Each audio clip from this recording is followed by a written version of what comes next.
साथियों नमस्कार। कलयुग के हजार रंग चैनल पर आपका फिर एक बार स्वागत है।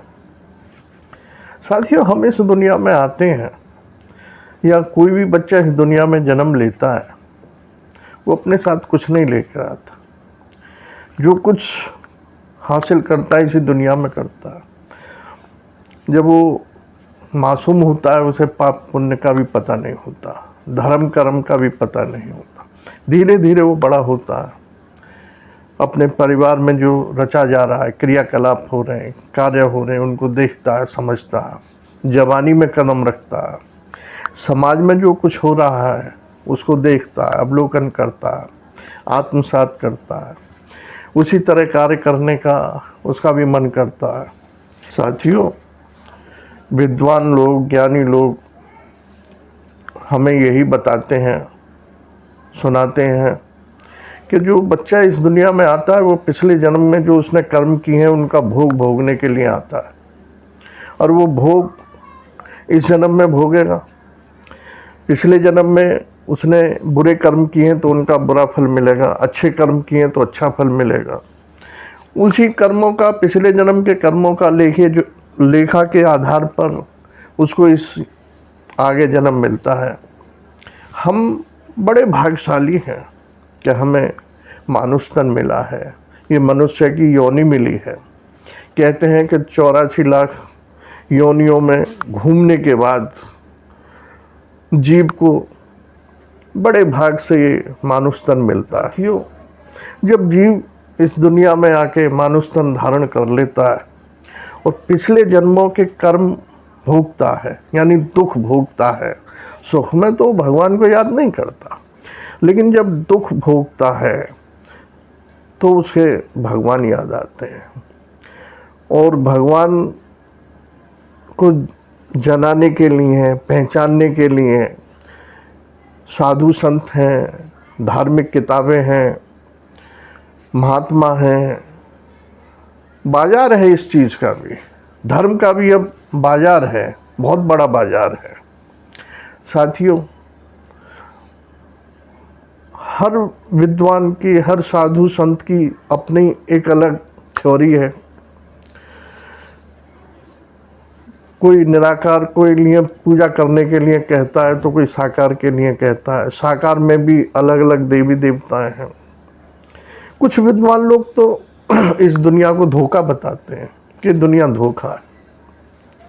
कबीर दास जी ने तो एक कदम आगे जाके कहा है कि माया, यानी ये जो सोना चांदी, हीरे जवाहरात, धन दौलत, स्त्री को भी माया का रूप बताया है कि माया तो महाठगनी है। तो इस माया से पार कैसे पाया जाए, माया के जाल में न फंसते हुए हम उस परम पिता परमेश्वर को किस तरह सुमरन करें। तो उसके लिए संतों की भी कमी नहीं, महात्माओं की भी कमी नहीं, मंदिरों की भी कमी नहीं, पुस्तकों की भी कमी नहीं, सब कुछ है। अब यहाँ हमें अपने रुचि के हिसाब से चुनने की स्वतंत्रता भी है। साथियों, हमारे हिंदुस्तान में एक आचार्य रजनीश हुए हैं, उन्हें ओशो कहते हैं। उनके अनुयायी उनको ओशो कहते हैं, यानी उनको भगवान मानते हैं। उन्होंने भी अपना एक अलग पंथ चलाया, धर्म चलाया, और चल भी रहा है। अब तो खैर वो इस दुनिया में नहीं है, लेकिन उनके बड़े बड़े शहरों में आश्रम हैं, शाखाएं हैं। एक बात तो मानने वाली है, ओशो के जो तर्क हैं, जो उनकी बातें हैं, सुनने के लायक हैं, काबिले तारीफ हैं। लेकिन वो इंसान को एकाकीपन में ले जाती हैं। एकाकीपन से मतलब ये है कि आदमी धीरे धीरे परिवार से, समाज से इतना कटता चला जाता है कि वो सिर्फ अपनी धुन में ही मगन रहता है। साथियों, यहाँ मैं दो दोस्तों की सच्ची घटना आपको बता रहा हूँ। वो ओशो की किताब पढ़ते थे। एक की उम्र थी 26 वर्ष, उसका नाम था अमन वर्मा। एक की उम्र थी 23 वर्ष, उसका नाम था बालेंद्र पाल। दोनों कानपुर क्षेत्र के टनलगंज में रहते थे। अमन वर्मा की मेडिकल की दुकान भी थी, वो दिन में उसमें मेडिकल की दुकान देखता, और बालेंद्र कुमार प्राइवेट नौकरी करता था। दोनों कई सालों से दोस्त थे। अच्छा, दोनों की रुचि ओशो का साहित्य पढ़ने में बढ़ती चली गई। करीब 2 साल से दोनों ओशो की किताबें पढ़ते, उसमें आपस में सत्संग करते, उसके प्रवचनों की सीडियाँ सुनते, मोबाइल पे यूट्यूब पे ओशो के जो भाषण हैं उनको सुनते और आपस में चर्चा भी करते। दोनों की शादी नहीं हुई थी, लेकिन दोनों शाम को खाना खाने के बाद रात को अपने काम वाम से निपट के आधा 1 घंटा निश्चित बात करते, चर्चा करते और फिर अपने अपने घर चले जाते। साथियों, पता नहीं उन्हें ओशो में ऐसा क्या लगा। ओशो कहते हैं कि भाई मृत्यु सत्य है, जीवन झूठा है, तो जो चीज़ सत्य है उसको हम सहर्ष स्वीकार करें और उसको मानें। ये बात उन दोनों को के दिल में बैठ गई, घर कर गई, और एक दिन दोनों ने ये निर्णय ले लिया कि हमें मौत का आनंद लेना है। मृत्यु सत्य है ये जानना है, और मृत्यु के बाद क्या है ये जानना है।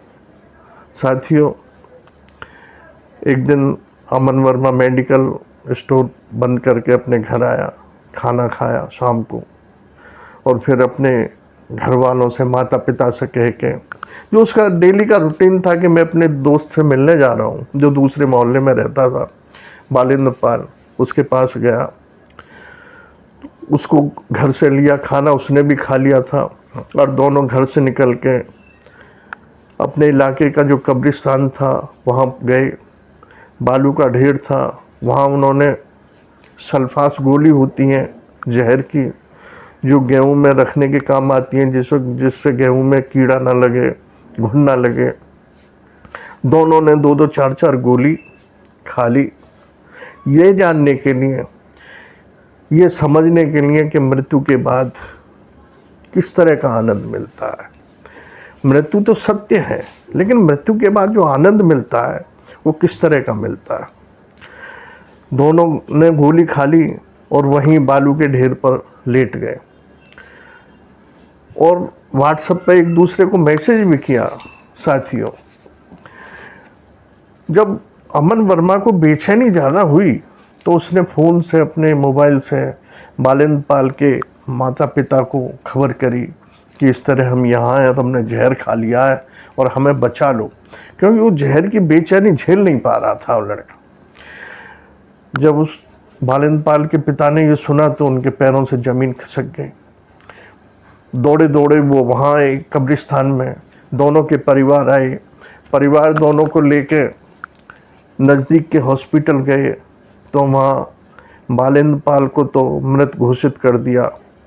अमन वर्मा की सांसें चल रही थी, उसको लेके उसके परिवार वाले कानपुर शहर को मेडिकल में भागे, लेकिन रास्ते में उसने भी दम तोड़ दिया।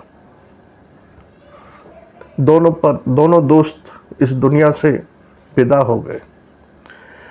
पुलिस को खबर की गई, क्योंकि आत्महत्या का मामला था। पुलिस आई, पुलिस ने दोनों के मोबाइल खंगाले, तो मोबाइल में इसी तरह की बातें थी कि दुनिया झूठी है, जीवन नश्वर है, आत्मा सत्य है, मृत्यु सत्य है, परमपिता सत्य है, और एक दूसरे को मरने से पहले मैसेज भी किया था, जिसमें अमन वर्मा ने मैसेज किया था कि तू अपने रास्ते और मैं अपने रास्ते, देखते हैं मृत्यु का आनंद किस तरह हम ले सकते हैं।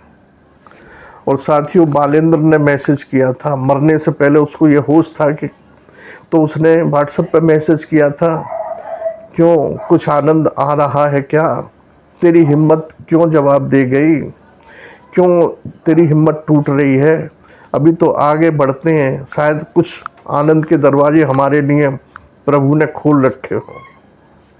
साथियों, पता नहीं उनको मृत्यु के बाद आनंद मिला ना मिला, मिला तो कैसा मिला, इसका तो मरने के बाद कोई नहीं बता पाता कि मृत्यु के बाद कैसा आनंद होता है। लेकिन कहने का मेरा तात्पर्य यही है साथियों, हमें अपने दुख दूर करने के लिए अंधविश्वास से बचना चाहिए, अंधभक्ति से बचना चाहिए, अंधी श्रद्धा से बचना चाहिए। श्रद्धा तो रखें, किसी भी भगवान के प्रति श्रद्धा रखें, विश्वास रखें, उसकी पूजा करें, उसके बताए हुए वचनों का पालन करें, बताए हुए रास्ते पर चलें। लेकिन हम अंध शब्द ना जोड़ें। जहाँ ये अंध शब्द जुड़ जाएगा वहीं हमारी ज़िंदगी में भटकाव आ जाता है। अब ये दोनों दोस्त थे, ओशो की किताबें पढ़ी। ओशो ने कब कहा होगा कि भाई तुम जवानी में मृत्यु को प्राप्त करो, सुसाइड करो। वो सही ढंग से ओशो के ज्ञान को समझ नहीं पाए और ऐसा कदम उठा गए कि अपने पीछे अपनी माँ को, अपने पिता को, अपनी बहनों को बिलखता छोड़ गए। पर दोनों परिवारों में अंधेरा छा गया। ऐसी भक्ति से फ़ायदा क्या है? ऐसी धार्मिकता से, आध्यात्मिकता से फ़ायदा क्या है? किसी को भी फ़ायदा नहीं मिला, ना मरने वालों को मिलेगा। क्यों? कि उन्होंने अपना जीवन स्वयं समाप्त किया है, तो वो तो निश्चित ही प्रेत योनि में जाएंगे, भूत प्रेत बनेंगे। लेकिन उनके जाने के बाद उनके परिवार में भी अंधेरा छा गया। जिस घर का जवान बेटा आत्महत्या कर ले, चला जाए, आप स्वयं सोचिए कि उसके माँ बाप पर क्या गुजरे थी, क्या बीत रही होगी। तो मेरा तो उन नौजवान दोस्तों से, आप सभी से यही अपील है कि आप श्रद्धा तो रखिए किसी भगवान के प्रति, किसी महापुरुष के प्रति, विश्वास रखिए, आस्था रखिए, लेकिन अंध शब्द बिल्कुल हटा दीजिए। अगर आप अंध शब्द जोड़ लेंगे तो निश्चित भटकाव आता है और भटकना निश्चित है। आप देख भी रहे होंगे, कुछ तथाकथित ऐसे बाबा हैं, संत हैं, जिनके चक्कर में पड़ के अधिकांश भोली भाली महिलाएं, पुरुष अपनी घर गृहस्थी छिन्न भिन्न कर लेते हैं। क्यों? कि वो इतने अंधे हो जाते हैं उनकी भक्ति में कि वो विवेक से काम नहीं करते। कोई नहीं कहता कि, कोई भी महान पुरुष या संत ये नहीं कहता कि आंख बंद करके किसी के पीछे चलो। ईश्वर ने हमें भी बुद्धि दी है, हमें भी विवेक दिया है। बुद्धि सबके पास है। मनुष्य जाति, मनुष्य जीवन एक ऐसा है जिसको विवेक दिया गया है, जो निर्छीड़ कर सकता है, भला बुरा सोच सकता है।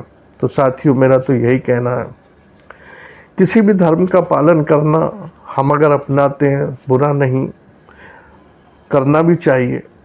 हम मानव योनि में आए हैं तो हमें किसी न किसी शक्ति की पूजा तो निश्चित ही करनी चाहिए। लेकिन अंधी पूजा, अंधा विश्वास, अंधी श्रद्धा, अंधी आस्था, इससे बचना चाहिए। अंत में साथियों, मैं तो इन्हीं शब्दों के साथ अपनी बात समाप्त करता हूँ। धन्यवाद।